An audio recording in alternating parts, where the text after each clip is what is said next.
Before we begin, if you enjoy tales of historical absurdity and the quiet humiliations of royal life, consider subscribing to Nightfall Notions for more boring bedtime stories.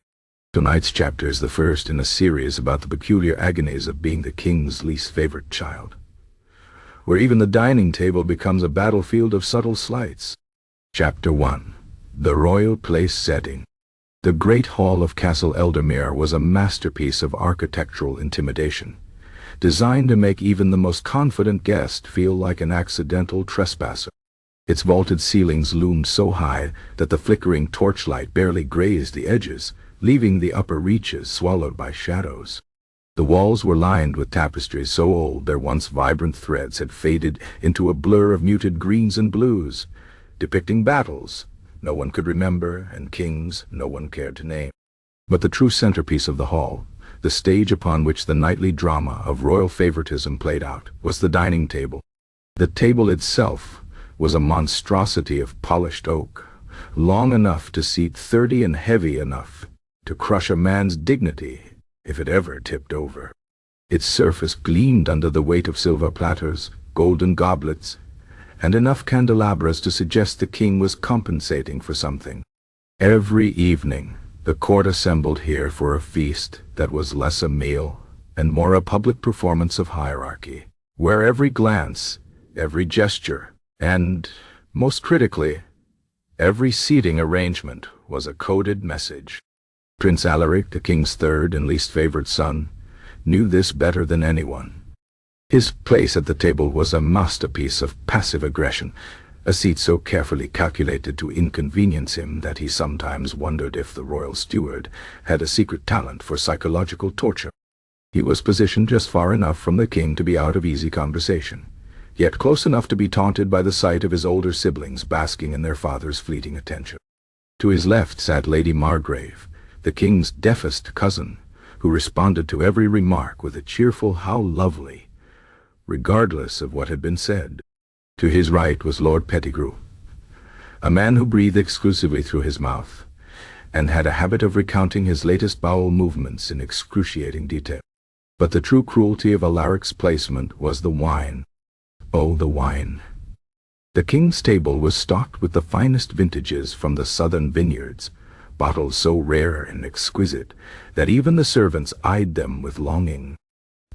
The good stuff, the deep, velvety reds that tasted like triumph, was always clustered around the king and his favorites. Alaric's goblet, by contrast, was just out of reach. The carafe of decent wine sat teasingly near, close enough that he could see the rich swirl of it in the candlelight, but far enough that reaching for it would require an undignified stretch, or worse, asking someone to pass it. And so, night after night, Alaric sipped his inferior wine, a thin, sour vintage that tasted like regret, while his brother, the crown prince, made a show of savoring his own drink with exaggerated sighs of pleasure. The king would occasionally glance down the table, his gaze skimming over Alaric as if he were a smudge on the silver, before turning back to his favored children with a warmth that never quite reached his eyes. The worst part was the bread. The royal baker, a man with a petty streak as wide as the moat, had a habit of shaping the dinner rolls into whimsical figures for the high table. The king's roll was always a majestic lion, the crown prince's a stag, and the princess's a delicate swan. Alaric's, without fail, was a lumpy, misshapen blob that vaguely resembled a depressed toad. It was the kind of detail that could make a man question his place in the universe. By the time the third course arrived, a lukewarm pigeon pie that had clearly been reheated one too many times, Alaric had resigned himself to another evening of quiet humiliation. He picked at his food, half listening to Lord Pettigrew's detailed account of his latest digestive woes, and wondered if anyone would notice if he simply slid under the table and never resurfaced. The royal place setting, it turned out, was more than just a matter of chairs and goblets. It was a map of power, a diagram of love withheld, and a nightly reminder that in the kingdom of Eldermere, even the bread could break your heart. Chapter 2. The Soup Incident of 1437. It was a truth universally acknowledged in Castle Eldermere that soup was never just soup. It was a statement, a weapon, a carefully orchestrated declaration of one's standing in the ever-shifting sands of royal favor. And so, when Prince Alaric's bowl arrived at the high table on that fateful autumn evening in 1437, the entire court held its breath. The soup in question was meant to be a rich, fragrant hare stew, simmered for hours with rosemary, thyme, and a splash of red wine so expensive it could have paid a peasant's rent for a year. The king's portion arrived steaming, thick with tender meat and floating islands of golden fat, its aroma so intoxicating that even the hunting dogs in the courtyard had whimpered in envy. Princess Serafina's bowl was only slightly less decadent, while Crown Prince Florian's was garnished with an edible gold leaf, because apparently regular soup wasn't sufficiently boastful. Alaric's, however, was not hare stew. It was not even technically soup. It was a sad, tepid pool of broth so thin it could have been mistaken for dishwater, with a single forlorn carrot bobbing in the center like a shipwreck survivor. The steam rising from it was suspiciously absent, as if the kitchen staff had taken pains to ensure it would arrive at precisely the wrong temperature. A hush fell over the table. The courtiers' eyes darted between the king and Alaric, waiting for the inevitable eruption. But the king merely took a slow sip of his own soup, his expression unreadable, and said nothing. This, Alaric knew, was the true cruelty. A direct insult could be challenged. A shouted insult could be met with defiance. But this was silent, meticulous humiliation, a calculated reminder that his presence at the table was tolerated, not welcomed. Then came the sound. Somewhere down the table, a stifled snort escaped. It was a small noise, barely audible, but in the tense silence of the hall, it might as well have been a trumpet blast. Alaric's gaze snapped to his brother Florian, whose lips were pressed together in a poorly concealed smirk. Their sister, Serafina, had her napkin pressed to her mouth, her shoulders trembling, ever so slightly. The message was clear. This was not an accident. This was a coordinated slight, a test to see how much indignity the least favorite child would swallow before cracking. Alaric considered his options. He could rise in outrage, fling the broth across the table, and demand justice. But that would only amuse them further. He could refuse to eat it, but that would invite accusations of ingratitude. Or he could do the one thing they weren't expecting. He could drink it. And so, with the dignity of a man who had long since learned to swallow more than just pride, Alaric lifted the spoon. The broth was as flavorless as it looked, a brackish insult to the very concept of soup. But he drank it slowly, deliberately, without so much as a flicker of displeasure. The court held its breath. Even Florian's smirk faltered. Then, just as the tension threatened to suffocate the room, Alaric set the spoon down with a soft clink and said, quite calmly, "A bold choice. I've never tasted a soup that so perfectly captures the essence of disappointment." For a heartbeat, there was silence. Then, from the far end of the table, an elderly duchess let out a startled cackle. The king's head swiveled toward her, his brows knitting in displeasure, but the damage was done. The dam had broken. A ripple of stifled laughter spread through the hall, not at Alaric's expense, but at the sheer audacity of the insult masquerading as soup. Florian's face darkened. Serafina's smile vanished. And the king? The king did something truly terrifying. He blinked, as if seeing his third son for the first time. The soup incident of 1437, as it would later be chronicled in court records, did not end with shouting or punishment. It ended with the kitchen staff mysteriously being replaced the following week, the head cook departing under the vague but ominous accusation of culinary incompetence. It ended with Alaric's wine being poured from the same carafe as his siblings the next evening, though his bread roll remained stubbornly toad-shaped. But most importantly, it ended with the court learning something dangerous. Prince Alaric could be humiliated, yes, but he could not be broken. And that, in the twisted calculus of royal politics, was the beginning of a problem. Chapter 3. The art of the backhanded compliment. Roasted pheasant was the king's favorite dish, which meant it was served at least twice a week in Castle Eldermere, despite the fact that no one else at the high table particularly enjoyed it.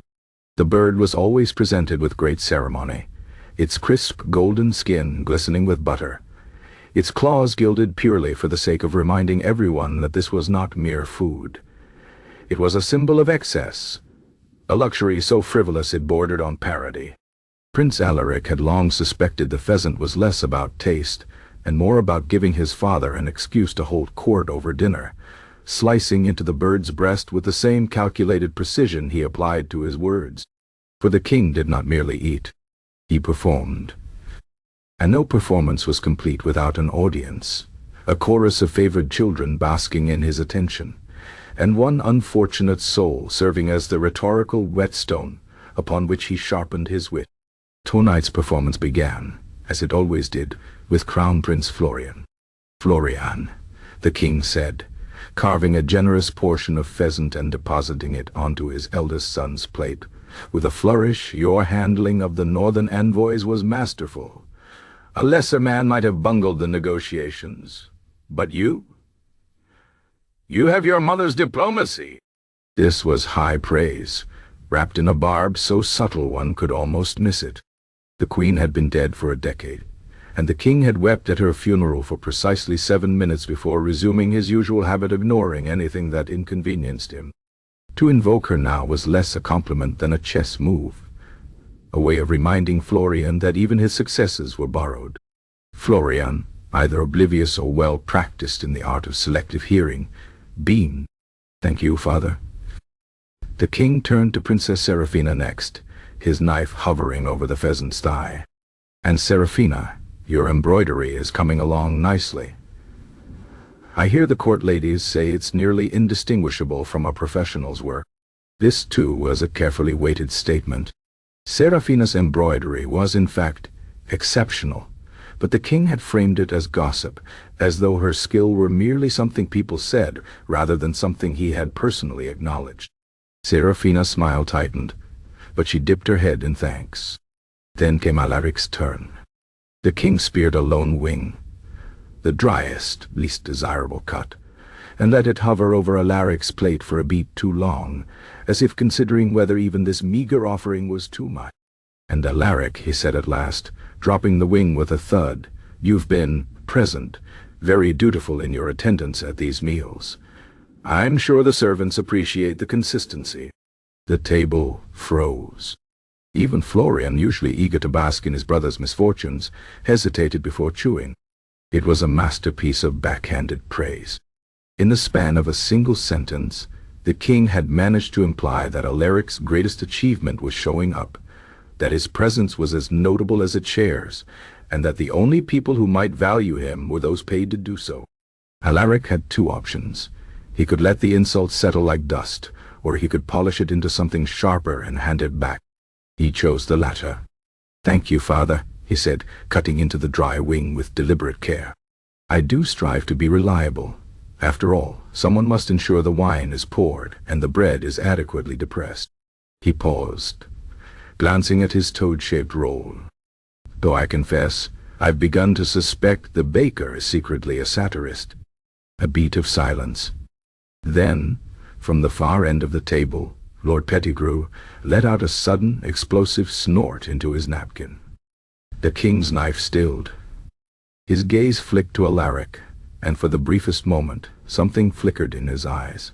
Not quite amusement, not quite irritation, but the uneasy recognition of a blade being turned against him. Florian, ever the loyal hound, rushed to fill the silence. "Surely, father, you meant to praise Alaric's dedication to family tradition?" "Did I?" The king took a slow sip of wine, his expression unreadable. "How kind of you to clarify, Florian.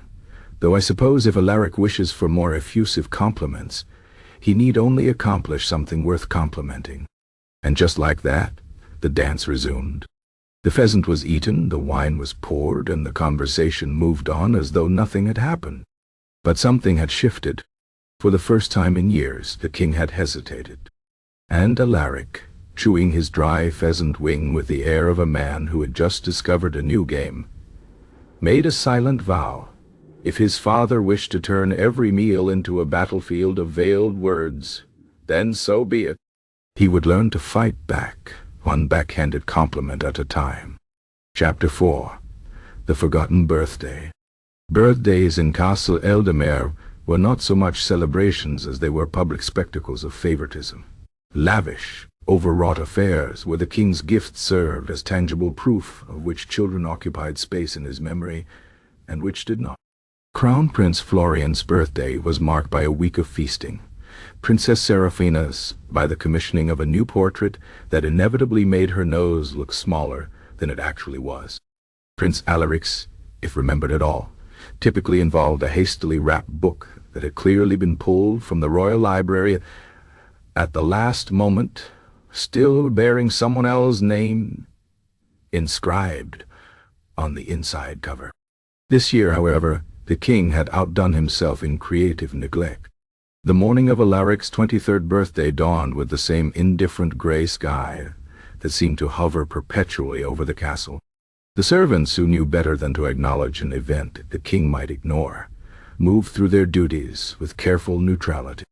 Even the usual sad toad-shaped bread roll arrived unaccompanied by so much as a candle.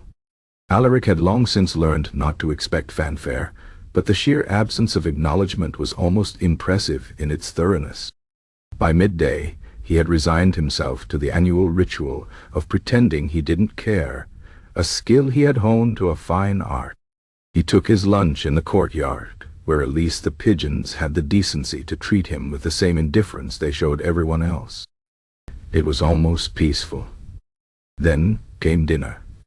The great hall had been decorated with garlands of late summer flowers, their petals already wilting in the heat of too many candles. The centerpiece of the table was an absurdly large cake, its icing sculpted into the likeness of a roaring bear, Florian's personal emblem. Alaric paused in the doorway, his stomach sinking.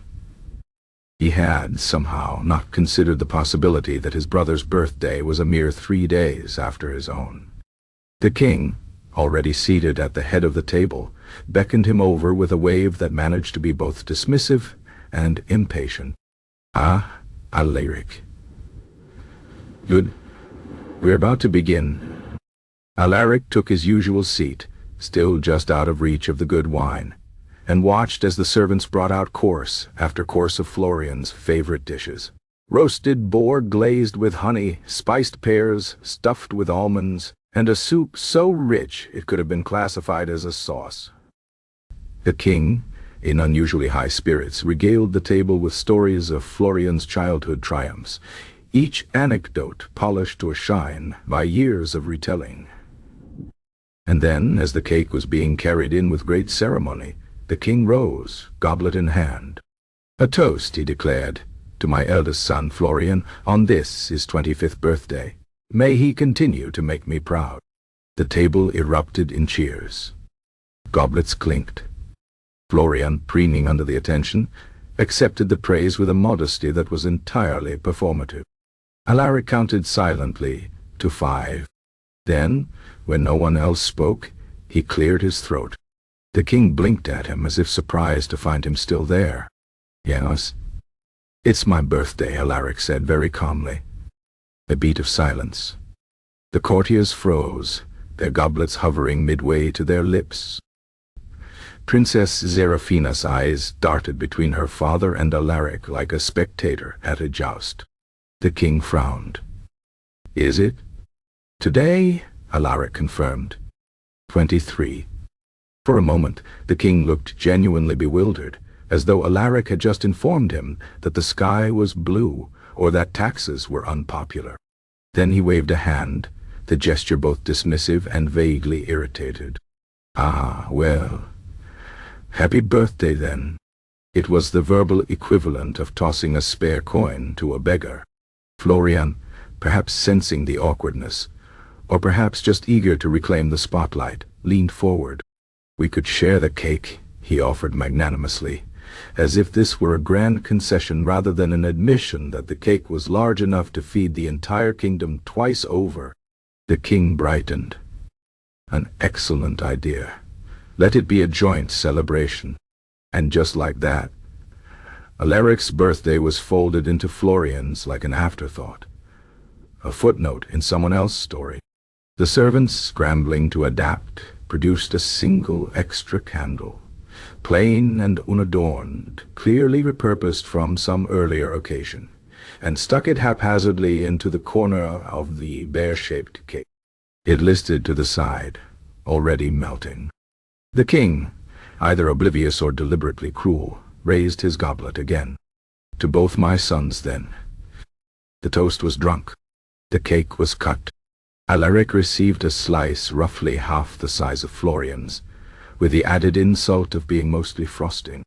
Later, when the festivities had dissolved into the usual drunken revelry, Alaric slipped away to the castle ramparts, where the wind carried the noise away, and the stars were indifferent witnesses. He wasn't surprised exactly. Disappointment required expectation, and he had learned better years ago. What did surprise him was the soft footstep behind him. Princess Serafina, her gown shimmering in the moonlight, held out a small misshapen bundle. "I remembered," she said simply. Alaric unwrapped it to find a single honeycake, slightly squashed but still warm. It was the kind of small, ordinary treat that would have been nothing to anyone else. To him, it was everything. He took a bite. It was sweet. Back in the hall, the king was still toasting Florian.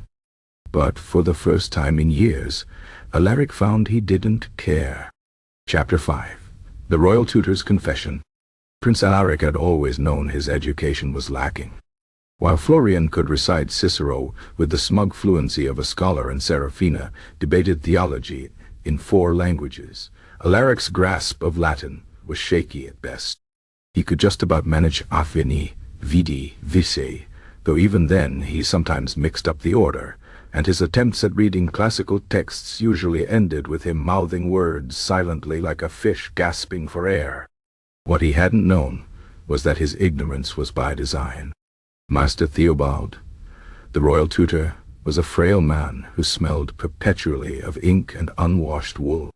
He had overseen the education of every noble child in Castle Eldermere for the past 3 decades, though his lessons for Alaric had always been curiously brief, often ending just as the prince was starting to grasp the concept at hand. It wasn't until a particularly disastrous diplomatic dinner, one where Alaric had accidentally declared his love for a visiting ambassador's wife instead of greeting her politely, that the truth came out. Theobald cornered him afterward in the palace library, wringing his hands like a man about to confess to a murder. "Your Highness," he whispered, glancing nervously at the door, "there's something I must tell you." Alaric, still mortified by his linguistic blunder, braced himself. "If you're about to say my Latin is worse than a drunk monk's, I already know." Theobald shook his head. "No? Well, yes, but it's not your fault." He hesitated, then blurted, "I was instructed not to teach you properly." Alaric stared. Theobald fidgeted with the frayed cuff of his sleeve. "The king, well, not the king directly, of course, one of his advisors, made it quite clear that your lessons were to be minimal. Enough that you wouldn't embarrass the family in public, but not enough that you'd ever outshine Prince Florian." A long silence settled between them. Somewhere in the library, a mouse skittered across the floorboards.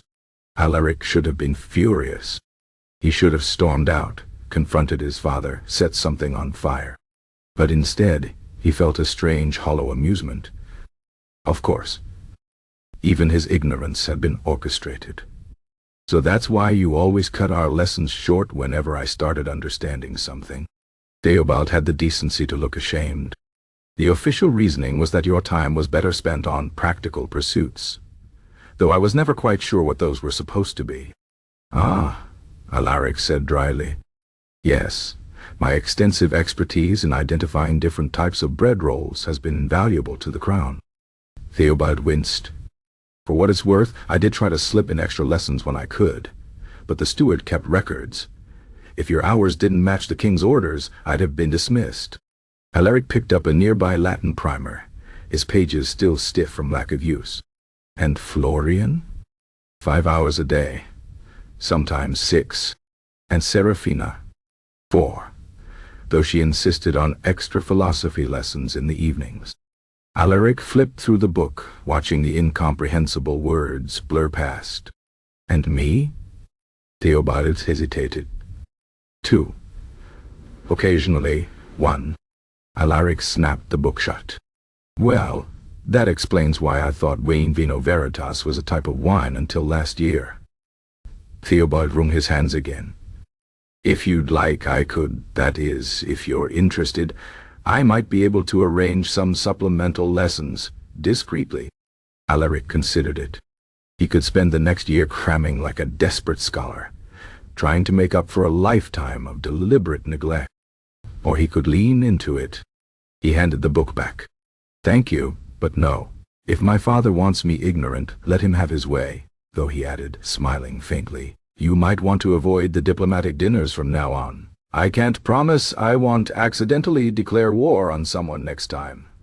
Theobald sighed, but there was a flicker of relief in his eyes. For what it's worth, Your Highness, you would have been an excellent student. Alaric shrugged. Maybe, but I'm an even better disappointment. And with that, he left the library, whistling a tune that was decidedly not in Latin. The next time the king asked him to translate something at dinner, Alaric cheerfully butchered it so thoroughly that even Florian looked embarrassed for him.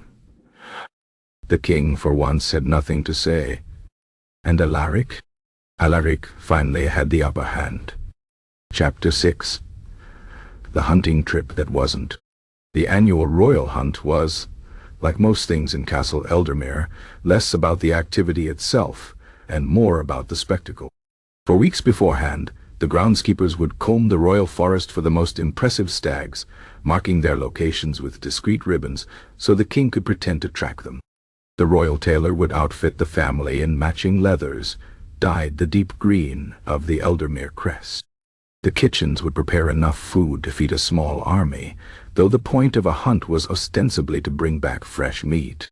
And Prince Florian would practice looking ruggedly windswept in the mirror for hours, as though nobility could be sweat-stained into existence. Prince Alaric, unsurprisingly, was not invited. He learned of his exclusion in the same way he learned most things, by accident, overhearing a servant gossip while scrubbing a wine stain from last night's feast. Pack the king's favorite saddle, the steward had ordered, and double the guards for Prince Florian's retinue. The princess will ride her new mare. And the third one, here the steward had paused, as if trying to recall whether Alaric was a person or a piece of furniture. Well, I suppose he can stay behind.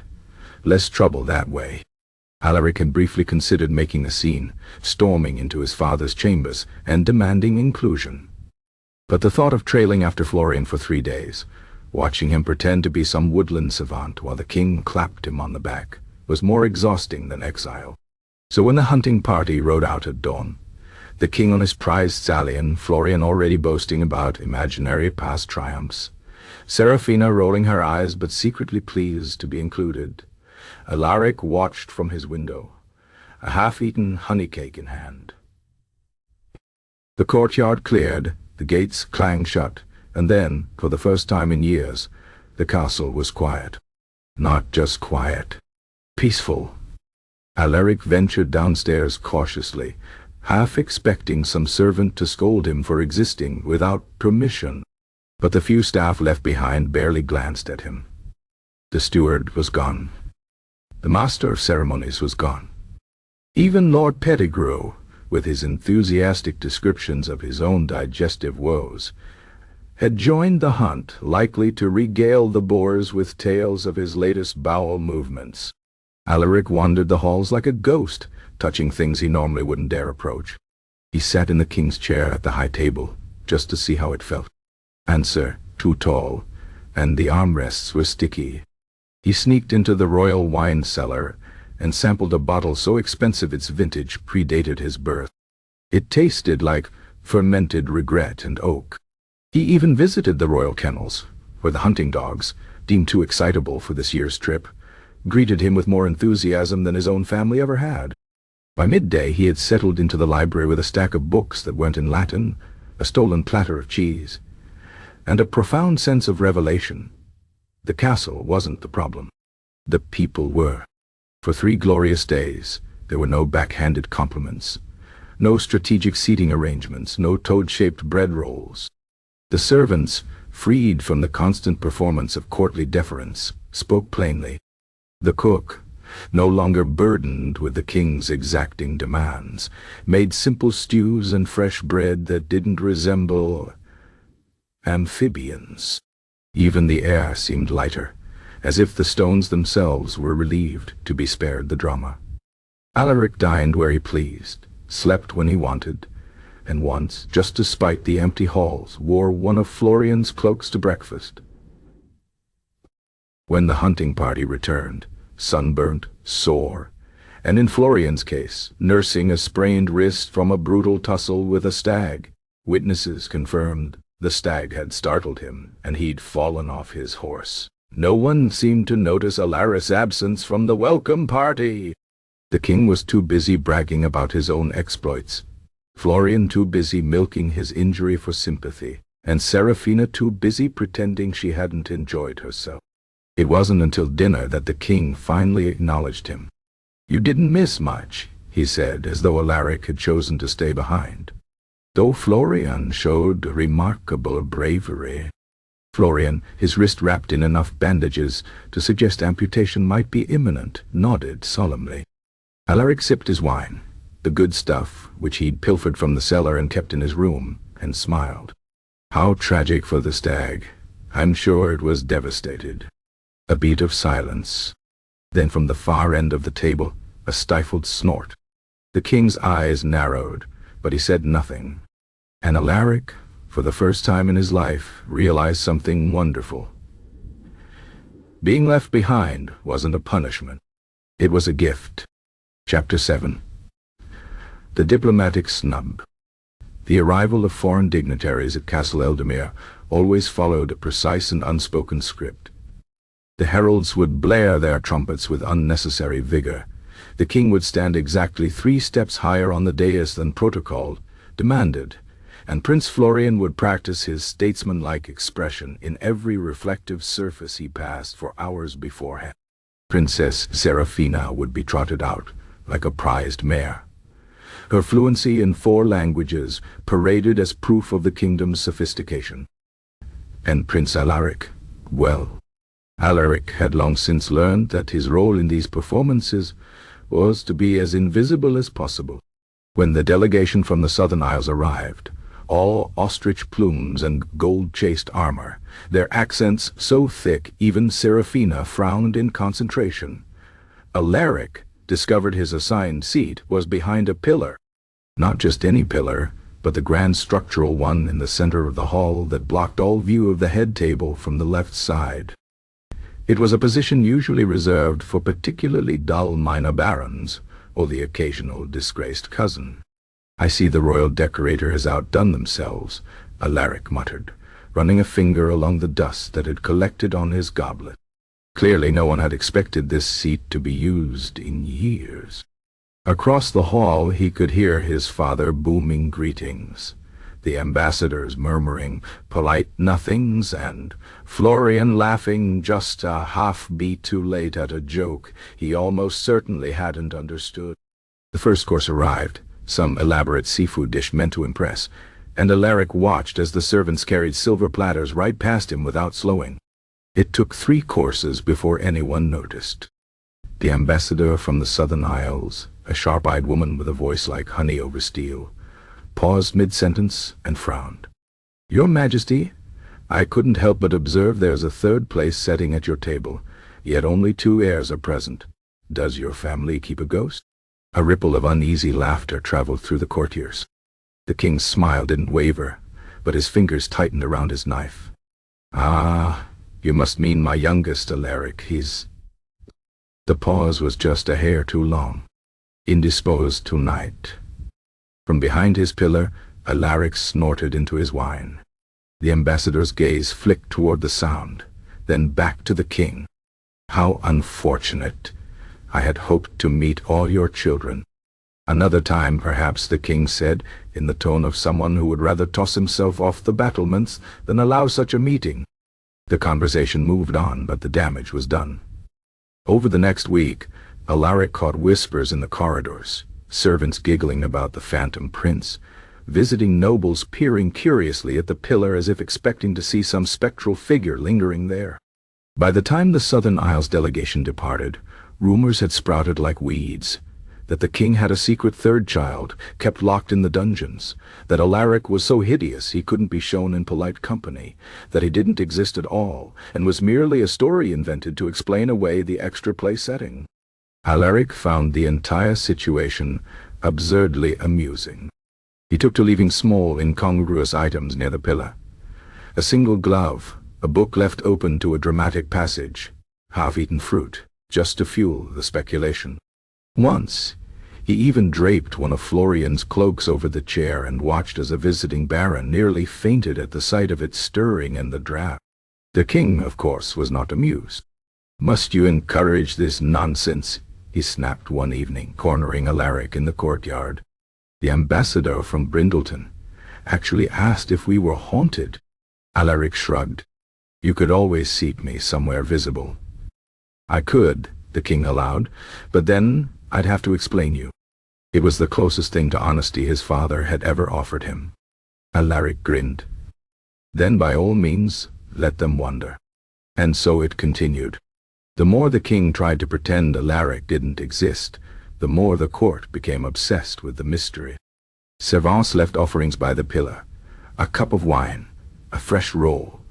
Still toad-shaped, some traditions couldn't be broken, as if appeasing a restless spirit. A particularly superstitious visiting duchess crossed herself every time she passed it. And Alaric finally had something his siblings didn't, the perfect hiding place. From behind his pillar he listened. He learned. And when the time came, he would use every scrap of it. Chapter 8. The Feast of St. Ignatius. There was only one day of the year when Prince Alaric was granted the right to speak freely at the royal table, and it was not out of kindness. The Feast of St. Ignatius, patron of misfits and overlooked souls, demanded that every voice be heard, even the ones the crown preferred to ignore. The tradition dated back centuries, a relic from a time when the kingdom supposedly valued humility. Now, it was little more than a farce, a chance for the court to gawk at the king's least favorite child fumbling through a prepared speech while the family feigned interest between bites of roast pheasant. Alaric had spent the week prior rehearsing in the empty chapel, his words echoing off the cold stone walls. It wasn't that he cared about impressing anyone, but if he was going to be paraded like a jester, he intended to land a few barbs beneath the guise of piety. The feast began as it always did, with the king delivering a ponderous sermon about the virtues of patience and obedience, his gaze lingering a little too long on Alaric. Florian followed with a self-congratulatory account of his latest, and entirely fictional, acts of charity, while Serafina recited a poem so overwrought it made several elderly courtiers doze off. Then at last the herald cleared his throat and announced, "His Highness Prince Alaric shall now offer his reflections." A hush fell over the hall. The courtiers leaned forward, not in anticipation, but in the manner of spectators at a hanging. Alaric rose, smoothing the front of his doublet, a drab thing the steward had clearly pulled from some forgotten trunk, its embroidery fraying at the cuffs. He took a slow sip of wine, letting the silence stretch just long enough to become uncomfortable, then began. "St. Ignatius teaches us that wisdom often comes from unexpected places," he said, his voice carrying just enough to reach the back of the hall. "From the lowly, the forgotten even." He paused, glancing pointedly at his father. "The inconvenient." A stifled cough came from somewhere near the kitchens. The king's fingers twitched around his goblet, but he said nothing. Alaric continued. "History tells us the saint was once ignored by his own order, dismissed as a nuisance until his prophecies saved them from ruin. A reminder, perhaps, that even the smallest voice may one day be worth hearing." He paused again, this time for effect. Or at least that's what I assume the moral is. My tutor only covered St. Ignatius for half a lesson. That drew a few genuine chuckles, quickly smothered when the king shot a glare across the table. Florian, never one to miss an opportunity, leaned forward. Surely you're not comparing yourself to a saint, brother? Of course not, Alaric said smoothly. Unlike St. Ignatius, I've never claimed divine visions, though I did once have a dream that Florian tripped over his own sword during a duel. But that was just common sense. A startled laugh burst from one of the younger courtiers, quickly disguised as a cough. The king's expression darkened, but tradition forbade him from interrupting. Alaric took another sip of wine, savoring the rare freedom. In any case, the lesson is clear. Even the overlooked have value, or, failing that, they at least make excellent cautionary tales. He raised his goblet in a mock toast. To St. Ignatius, patron of those of us who are tolerated but never welcomed. The silence that followed was thick enough to carve. Courtiers glanced at each other, uncertain whether to applaud or feign sudden deafness. The king's face was a masterpiece of suppressed fury, but he knew better than to protest. Tradition was tradition, even when it backfired. It was Serafina who broke the tension, lifting her own glass with a faint smirk. "To St. Ignatius," she echoed, her tone just innocent enough to be plausible. The rest of the table reluctantly followed suit. The king said nothing, but his grip on his knife suggested Alaric would soon find himself seated even further from the good wine. And Alaric? Alaric smiled. For once he'd had the last word. Chapter 9. The Horse That Nobody Rode. It was customary for royal children to be gifted their first horse upon reaching their 12th birthday, a symbol of independence, nobility, and all those other lofty ideals the king pretended to care about.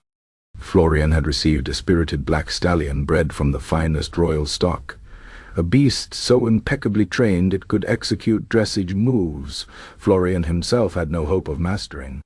Serafina's was a sleek gray mare with a reputation for speed, a mount befitting a future queen who enjoyed reminding people she could outpace them. And then there was Alaric's horse. Alaric had known something was amiss the moment the stablemaster led the creature out. It was a dappled gelding of indeterminate age, with a swayed back and a look in its eye that suggested it had long ago given up on life. Its name, according to the stablemaster, was Tranquilling.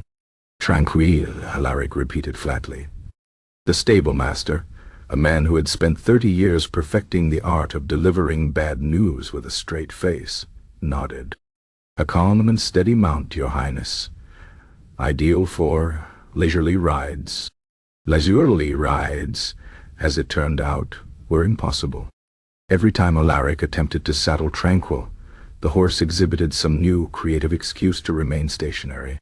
One day, it would feign lameness, limping dramatically the moment the girth was tightened. Another day, it would simply lie down in the middle of the yard, sighing like a martyr. On particularly inspired occasions, it would eat an entire bucket of apples in one go, then groan piteously as if suffering from a fatal colic. The stable hands, who had clearly been instructed not to intervene, would shrug and say, "Perhaps tomorrow, Your Highness," in tone so practiced they might as well have been reading from a script. At first, Alaric assumed the horse was merely lazy. But after weeks of fruitless attempts, he began to suspect a darker truth. Tranquil had been refuse him. The evidence was undeniable. The moment anyone else approached, a stable boy, a visiting noble, even Florian, who had once tried to ride Tranquil on a whim, the horse would perk up, trotting obediently as if it hadn't spent the last month impersonating a boulder. But the second Alaric so much as touched the reins, Tranquil's ears would flatten, his eyes would glaze over, and he would assume the expression of a creature who had accepted its impending doom. It was a masterpiece of passive aggression, really. The king couldn't outright forbid Alaric from riding, but he could ensure the experience was so demoralizing that he'd never want to. Alaric might have resented it more if Tranquil hadn't been so pathetically earnest in his defiance. There was something almost admirable about the horse's commitment to the bit. One rainy afternoon, after yet another failed attempt to mount, Alaric found himself sitting in the straw beside Tranquil, sharing an apple. "You're not fooling anyone, you know," he informed the horse. Tranquil chewed slowly, his expression one of profound disinterest. Alaric sighed. "Main, have it your way." And so, instead of riding, he took to visiting the stables simply to talk. He told Tranquil about the petty dramas of court, the latest ways Florian had embarrassed himself, the fact that Serafina had started secretly feeding the palace cats despite claiming to hate them. Tranquil, for his part, listened with the air of a creature who had seen too much of life to be surprised by any of it. Over time, an understanding developed between them. Tranquil would never be his steed, but he was in his own way a confidant. The king, of course, noticed. "Why do you waste your time with that creature?" he asked one evening, watching Alaric return from the stables with straw in his hair. "It's not as though you'll ever ride it." Alaric shrugged. "Maybe not, but at least he doesn't pretend to like me." The king had no reply to that. And so, while Florian galloped across the countryside on his prized stallion, and Serafina raced her mare through the orchards, Alaric and Tranquil maintained their quiet arrangement. They were, in their own way, perfectly matched, two creatures who had been deemed unfit for purpose, content to sit out the spectacle together. It wasn't freedom, but it was something better, a rebellion so subtle even the king couldn't punish it. And when, years later, Tranquil passed away in his sleep, having never once allowed Alaric to ride him, the royal stable was noticeably quieter. Alaric, for the first time in his life, missed being ignored. Chapter 10. The Silent Treatment. The king had many methods of expressing displeasure, but his most refined was the silent treatment. It was not the ordinary silence of a parent, ignoring a misbehaving child. No, this was a deliberate, surgical excision from reality, as if the offending party had simply ceased to exist within his perception. Courtiers learned to step carefully when the king employed this tactic. Even acknowledging the shunned individual could earn them a week of icy stares. When Alaric accidentally, and somewhat gleefully, spilled wine on the ambassador of Brindleton during a state dinner, the king's retaliation was swift. The next morning, he simply stopped hearing him. At first, Alaric thought it was a temporary snub. But when he greeted his father in the courtyard and received no response, not even a flicker of eye contact, he realized the silence was to be a prolonged campaign. The king conversed with Florian, exchanged pleasantries with Serafina, even nodded politely to the stable master's youngest apprentice. But Alaric's words dissolved into the air as if never spoken. He tested the boundaries. He coughed during council meetings. The king studied his documents more intently. He accidentally knocked over a candelabra. The king remarked to no one in particular about clumsy servants. He stood directly in his father's path during a garden stroll. The king sidestepped him with the grace of a man avoiding a puddle. It was impressive, really. The sheer discipline required to pretend someone didn't exist while they stood 3 feet from you, breathing loudly through their nose, deserved a kind of respect. The court followed suit with varying degrees of enthusiasm. Florian, ever the devoted son, developed a sudden fascination with ceilings whenever Alaric spoke. Serafina maintained just enough contact to roll her eyes at him when no one was looking. The servants perfected the art of serving his meals without making eye contact, as if delivering food to an empty chair. Only Lord Pettigrew, bless his oblivious heart, continued addressing Alaric as usual, though their conversations consisted mainly of detailed descriptions of his latest stomach ailments. By the second month, Alaric began treating it as a game. He took to standing uncomfortably close to his father during important meetings, just to watch the vein in the king's temple throb. He hummed during prayers. He arranged his schedule to coincidentally appear wherever the king happened to be, smiling beatifically each time his father pretended not to see him. The breaking point came during a state dinner for the visiting Duke of Westmarch. The hall was at its most opulent, silver gleaming, wine flowing, the air thick with the scent of roasted peacock and hypocrisy. Alaric, seated in his usual position, just far enough from the good wine to be insulting but close enough to smell it, watched as his father held court. Then, as the Duke droned on about tariffs, Alaric felt it coming. He tried to stifle it, pressing a fist to his nose, but the sneeze escaped with the force of a crossbow bolt. Ha-choo! The hall froze. The sound was magnificent. A full-bodied, trumpet-like blast that echoed off the rafters and sent a spray of crumbs skittering across the table. Silverware clattered. The Duke flinched so violently he knocked over his goblet. And the king who had not acknowledged Alaric's existence in 3 months, turned slowly toward him, his expression one of pure, unguarded irritation. "Bless you," he snapped. The words hung in the air, like an executioner's axe. A beat of stunned silence. Then from the far end of the table Lady Margrave chirped. Alaric, his nose still tingling, blinked innocently. "I beg your pardon, your majesty? Did you say something?" The king's face darkened. He opened his mouth, closed it, then turned back to the Duke with the air of a man forcibly swallowing poison. "As I was saying," but the spell was broken. The silent treatment, that masterpiece of paternal pettiness, had been shattered by a single unstifled sneeze. Alaric spent the rest of the meal hiding a smile behind his napkin. The next morning, the king resumed ignoring him, but it wasn't the same. The illusion of perfect indifference had been cracked. Now, whenever Alaric cleared his throat or scraped his chair too loudly, he could see the minute tightening of his father's jaw, the barely perceptible twitch of his fingers. He had been heard. And that, in the end, was victory enough. Chapter 11. The Hand-Me-Down Crown. The royal jeweler had outdone himself this time. When the king announced a ceremonial gifting of crowns to mark the anniversary of his coronation, the court had expected the usual spectacle. Florian receiving some elaborate new circlet studded with diamonds, Seraphina a delicate silver band to complement her latest portrait, and Alaric perhaps a polite nod, or, if the stars aligned, a handkerchief with the royal crest. No one anticipated the rust. The ceremony began with all due pomp.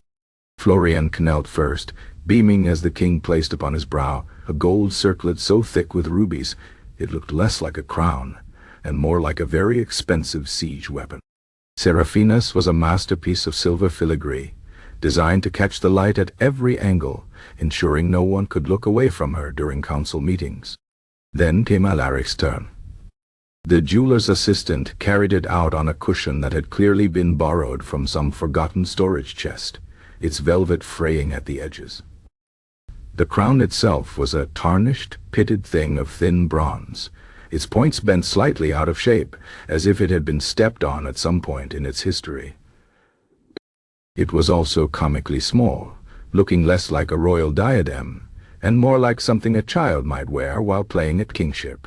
A murmur of stifled laughter rippled through the court. Florian's shoulders shook with barely contained glee. Even Seraphina raised an eyebrow, though hers was more appraisal than mockery. She, at least, recognized the craftsmanship of intentional humiliation. The king's face was a study in false solemnity. For Prince Alaric, he intoned, a crown befitting his singular qualities. Alaric studied the offering. The bronze was old enough that it might have been dug up from some ancient battlefield. The sizing suggested it had last adorned the head of a particularly unlucky court jester, and the patina was so thick it left greenish smudges on the cushion. He could refuse it. That would be the expected reaction, to recoil, to protest, to give his father the satisfaction of his embarrassment. Instead, he smiled. With deliberate slowness, he knelt. The king's smirk faltered slightly, as Alaric bowed his head, then straightened, allowing the crown to be placed upon it. The metal was cold and tight, pinching at his temples, but he ignored the discomfort. When he rose, the laughter died in the courtiers' throats. Because, somehow, impossibly, it worked. The ill-fitting, tarnished crown sat askew on his dark hair like a challenge. The bronze, rather than clashing with his sharp features, gave him the air of an ancient warlord who had won his throne through sheer stubbornness. Where Florian's jeweled monstrosity looked like it was wearing him, Alaric wore his ridiculous crown as if it had always been his. A stunned silence fell over the hall. The king blinked. Then, recovering, he cleared his throat. "Yes, well, let the record show our generosity to all our children." Alaric inclined his head, feeling the crown dig into his scalp. "Such generosity will be remembered for ages, father." The rest of the ceremony passed in awkward haste. Courtiers kept stealing glances at Alaric, as if unsure whether to laugh or kneel. Florian's expression had soured into something between confusion and irritation, as though his brother had somehow cheated at a game whose rules only he understood. Later, alone in his chambers, Alaric examined the crown in a tarnished mirror. It was still ugly. It still pinched. But there was something oddly fitting about it, as though it had been waiting for him all along. He left it on for the rest of the day. When a servant hesitantly asked if he wanted it stored with the other royal regalia, Alaric smiled. "No, I think he'll keep it close." The next morning, the king ordered a new crown commissioned for Florian. And Alaric? Alaric wore his rusted circlet to breakfast. Chapter 12. The Jester's Only Friend. The court jester was the only person in Castle Eldermore who understood Prince Alaric better than the prince understood himself. This was because Fool, as he was uncreatively named, had spent 20 years perfecting the art of surviving royalty by making himself just irritating enough to be memorable, but not quite irritating enough to be executed. He wore motley that had faded from garish to dingy over a decade of frugal laundering, and his bells jingled with the tired resignation of a creature that had rung one too many times. Fool had been present at every humiliation, every backhanded compliment, every feast where Alaric was seated just out of reach of anything edible. He had watched it all with the quiet, dead-eyed stare of a man who had seen this story play out before, and knew exactly how it ended. Their friendship began, as most unlikely alliances do, with a shared enemy. It was during one particularly tedious state banquet when Fool, in a rare moment of what might have been pity or perhaps just boredom,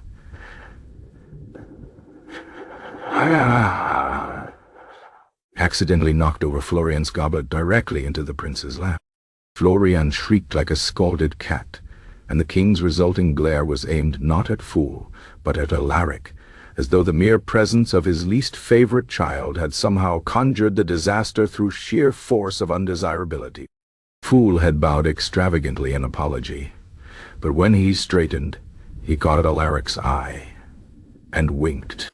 That was all it took. Their partnership flourished in the shadows. Fool would trip at just the right moment, sending a platter of oysters skidding into Lord Pettigrew's lap. Alaric would helpfully translate Fool's jibes to visiting dignitaries, rendering harmless rhymes into scathing insults that left the targets baffled, but the king apoplectic. Together they ensured that the king's favorite hunting hound developed an irrational fear of trumpets, that the royal portraits were ever so slightly tilted whenever the king passed them, and that Florian's favorite pair of boots somehow always contained a single pebble no matter how many times he shook them out. The beauty of their schemes was that they were never quite provable. The king might suspect, but he could never pin the growing absurdity of his court on his least favorite son, and a jester whose entire job was to be ridiculous. The final straw came during the visit of the stern-faced Duke of Blackmore. Fool, clad in his usual faded motley, had spent the evening delivering increasingly outlandish prophecies in the voice of a mystic crow. Alaric, playing the straight man, had solemnly translated these predictions into a courtly language, lending them air of gravitas that fooled exactly half the room. And lo, Fool cawed, flapping his sleeves like wings. The great oak shall falter when the smallest thorn pricks its roots. Alaric stroked his chin thoughtfully. His Eminence says your trade agreement will collapse if you ignore the concerns of your smaller villages. The Duke, who had been about to do exactly that, turned an interesting shade of purple. The king, recognizing the direction of this particular jest, opened his mouth to intervene, only for Fool to trip directly into the royal wine cellar keys, sending them clattering into the fireplace. 2 hours and one very sooty locksmith later, the king finally snapped. "Enough. Fool, you're confined to the kitchens for a week. And Alaric." He paused, realizing he had no actual crime to accuse his son of committing. "Stop helping." Fool bowed, his bells jingling mournfully. Alaric nodded with the solemnity of a man who had every intention of doing no such thing. As Fool was escorted out, he shot Alaric one last grin over his shoulder. The message was clear. The game was afoot. And the king, for all his power, was hopelessly outmatched. Chapter 13. The Lost Invitation. The Grand Autumn Ball was the most anticipated event in Castle Eldermere's social calendar. A glittering affair where alliances were forged, marriages were brokered, and Florian preened before the nobility like a peacock that had somehow gotten into the royal treasury. Every noble family for 3 kingdoms received their gilded invitation weeks in advance, delivered by mounted couriers in the king's livery. Every family, of course, except for one.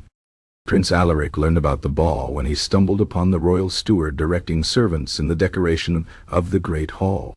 "No, the silver banners go on the east wall," the man was saying, "and the heraldic falcons must face toward Prince Florian's seat at the high table." He cut off abruptly when he noticed Alaric standing in the doorway. There was a long, awkward silence. Alaric leaned against the doorframe. "I assume my invitation was lost in transit." The steward's face went through a fascinating series of twitches before settling on professionally bland. "Your Highness, the invitations were all sent according to protocol." "Of course they were," Alaric said pleasantly.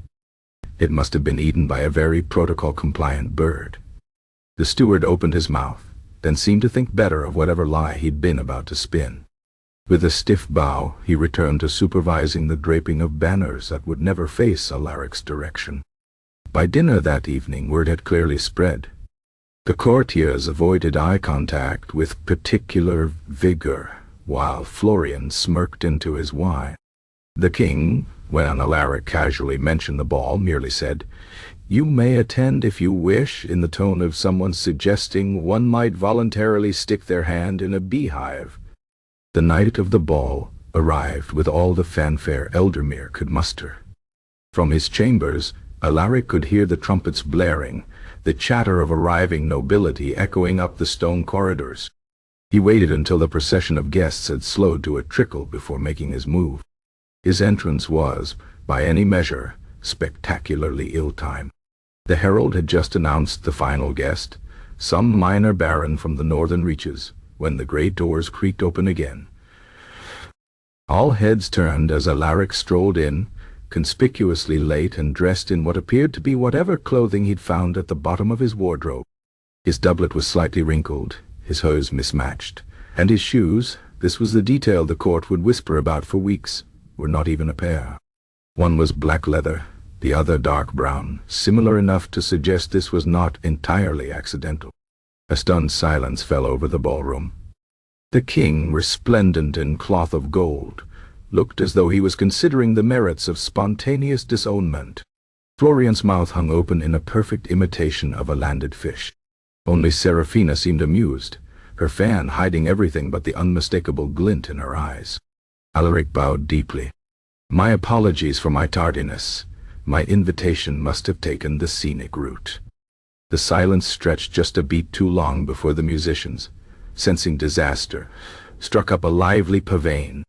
The moment shattered into a flurry of motion as the court hastily pretended nothing unusual had happened. Nobles turned back to their conversations with sudden intensity, though their eyes kept darting to Alaric's feet. He made his way through the crowd, nodding pleasantly to those brave enough to meet his gaze. The whispers followed him like ripples in a pond. "Do you think it's some new fashion?" Clearly a deliberate slight to the king. "Left shoe looks like it might actually be a riding boot." When he reached the high table, the king's smile was so brittle it could have chipped stone. How good of you to join us.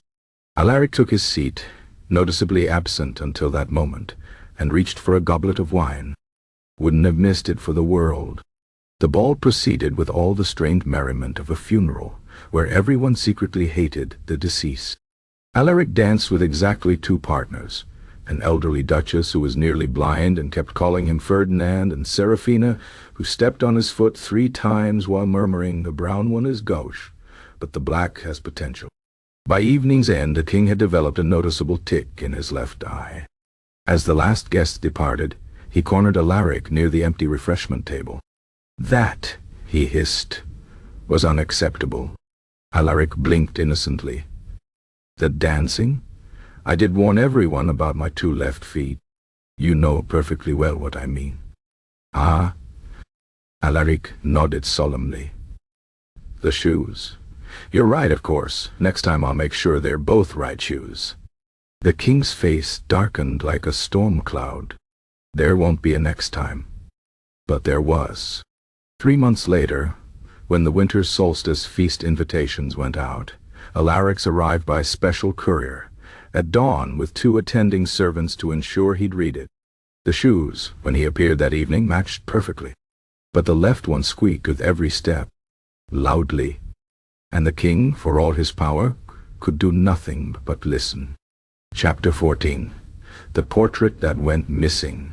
The royal portrait was meant to be a masterpiece, a grand depiction of the Eldermere dynasty in all its golden-haired, jewel-encrusted glory, destined to hang in the great hall for generations to admire. The king had commissioned the finest painter in the kingdom, a fussy Italian man named Maestro Vincenzo, who spoke in dramatic flourishes and treated his brushes like holy relics. The sitting had taken 3 full days, with Florian posing at the center like a smug saint and Serafina perfecting the art of looking regal while secretly bored out of her mind. Prince Alaric had not been invited. He only realized the omission when the finished portrait was unveiled in the throne room, the velvet cover drawn back with great ceremony to reveal the king seated in majestic splendor, Florian at his right hand, Serafina at his left, and a conspicuously empty space where a 3rd child might have stood. Courtiers murmured politely, their eyes darting between the painting and Alaric, who stood near the back of the room, arms crossed, watching the whole spectacle with detached amusement. The king cleared his throat and gestured to the portrait, as though nothing were amiss. "A fine likeness, don't you agree?" The court obediently murmured its approval. Alaric stepped forward, tilting his head as he studied the painting. "Remarkable, though I do notice a distinct lack of—" He gestured vaguely at himself. Maestro Vincenzo, sweating slightly beneath his elaborate lace collar, coughed. "Ah, yes, a tragic oversight, your highness. The composition, it was already so imbalanced, you understand." "Of course," Alaric said. "Wouldn't want to disrupt the composition." The king's smile was thin. "Perhaps next time." Alaric nodded. "Naturally, though in the meantime I'd hate for future generations to think you only had 2 children." He turned to the painter. "Maestro, might I borrow some paints?" Vincenzo blinked. "You wish to paint?" "Just a small addition, to correct the historical record." The king opened his mouth, likely to forbid it, but the court was already tittering with curiosity. The idea of the famously neglected prince attempting to insert himself into the royal portrait was too delicious to resist. With a tight nod, the king relented. Maestro Vincenzo, visibly pained, reluctantly handed over a small palette of oils and a fine brush. Alaric studied the portrait for a long moment. Then, with the steady hand of a man who had spent years perfecting the art of subtle rebellion, he went to work.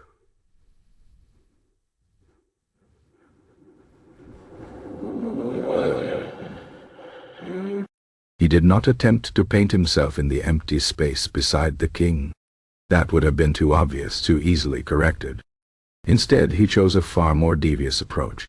In the background of the painting, behind the king's gilded throne, there was a window overlooking the castle garden.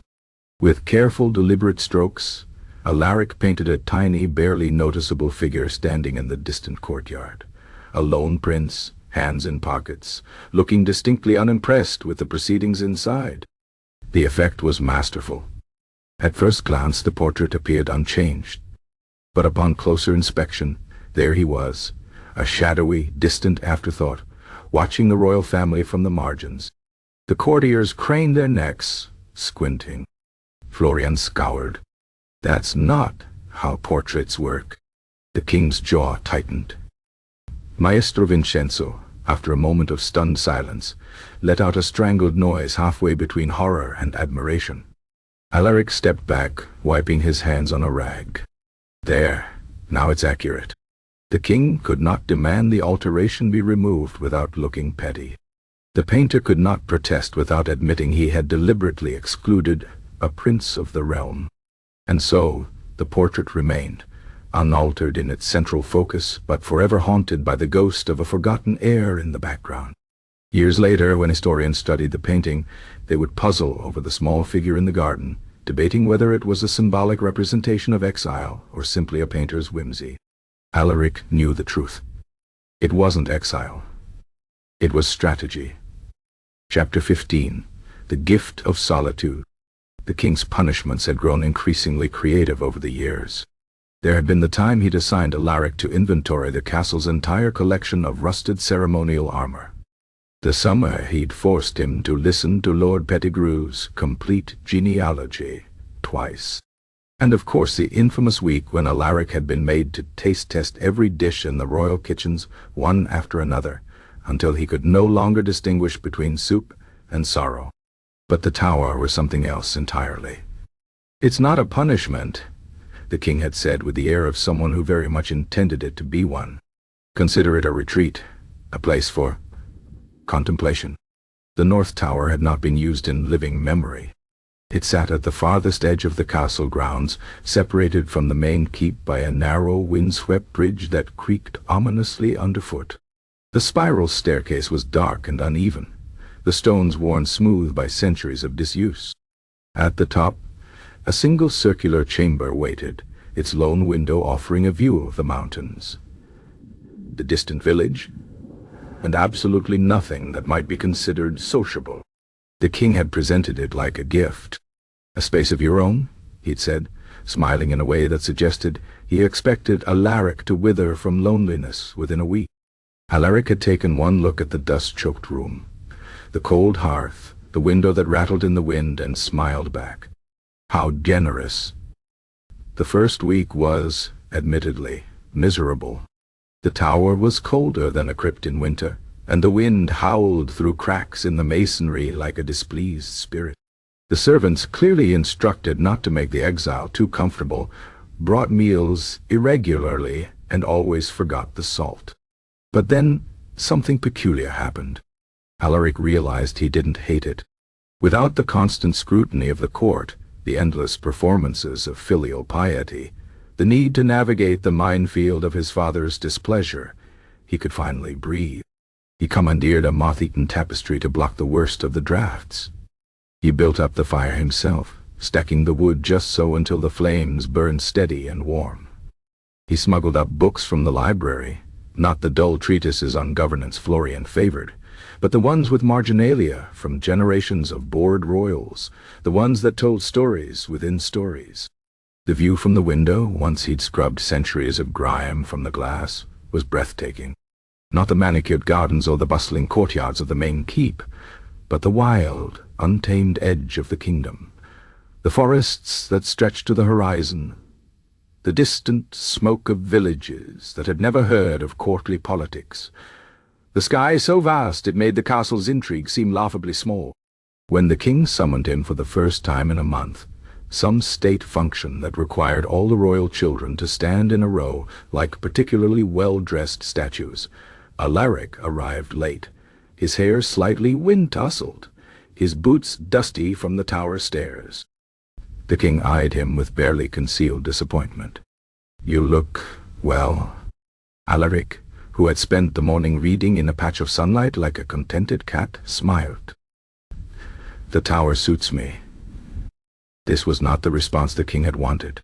He'd expected sulking, complaints, perhaps even a plea to return to the main castle. Instead, his least favorite child seemed at ease. It was unnerving.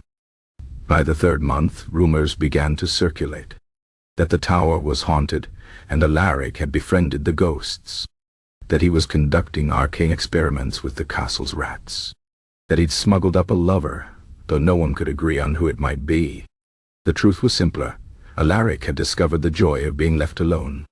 When the king finally relented, grudgingly offering him his old chambers back, Alaric hesitated. "If it's all the same to you, I think I'll stay where I am." The king blinked. "You can't mean that." "I do." The tower was cold, remote, and inconvenient. It was also the first place in the castle that had ever felt like his. Chapter 16. The Last Laugh. Years passed in Castle Eldamere, as they inevitably do, in all places where time is measured by the slow accumulation of slights and the occasional assassination attempt. Prince Florian grew into his role as heir apparent with all the subtlety of a tap-dancing bear. Loud, clumsy, and convinced of his own grace, Princess Serafina cultivated her reputation as the kingdom's sharpest mind, though she took care to hide it behind a demure smile whenever diplomats were present. And the king? The king aged like a barrel of wine left in the sun. Once formidable, now mostly vinegar. Prince Alaric, meanwhile, perfected the art of being forgotten just enough to be dangerous. It began, as most scandals do, with a particularly tedious council meeting. The Duke of Brindleton had been droning on for what felt like several lifetimes about grain tariffs, his mustache quivering with each self-important pause. The councillors nodded along, their expressions carefully blank, while the king stifled yawns behind his jeweled hand. Then Alaric, seated at the far end of the table where the least important voices were meant to wither unheard, murmured, "If tedium were a currency, his grace would single-handedly solve the kingdom's debt." The silence that followed was absolute. Then Serafina snorted into her goblet. The Duke turned an alarming shade of purple. The king's lips twitched, though he quickly schooled his expression into disapproval. The other councillors stared at their hands, shoulders shaking. And just like that, Alaric's reputation was sealed. What followed was a quiet but relentless coup, not of swords or politics, but of wit. Alaric's observations, once dismissed as the grumblings of a disregarded prince, became court currency. His dry commentary on Florian's latest disastrous joust, "My brother's lance work was impressive," if the goal was to redecorate the tournament grounds with his dignity, was repeated in every noble household by week's end. His assessment of the new ambassador from the Southern Isles, "He speaks 5 languages, and somehow says nothing in all of them," had kitchen maids giggling into their bread dough. Even his muttered aside about the castle's new tapestries, a bold choice. Nothing says unstoppable monarchy like woolen depictions of melancholy sheep, was embroidered onto cushions by rebellious ladies-in-waiting. The king, at first, tried to quash it. He banished Alaric from council meetings, only to find his own decrees met with increasingly elaborate excuses from ministers who'd suddenly developed pressing engagements.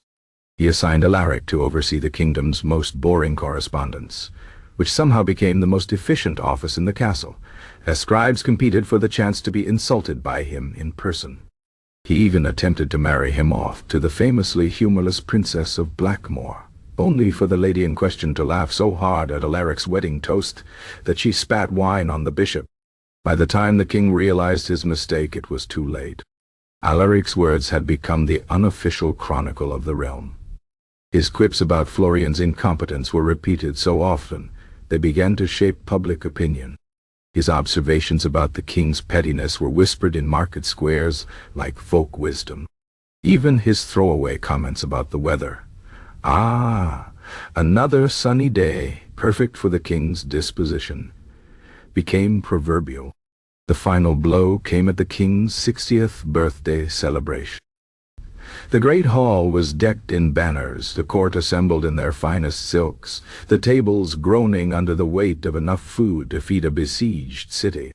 The king stood to give his speech, his voice ringing with forced joviality, only to be interrupted by the scrape of Alaric's chair as he rose, goblet in hand.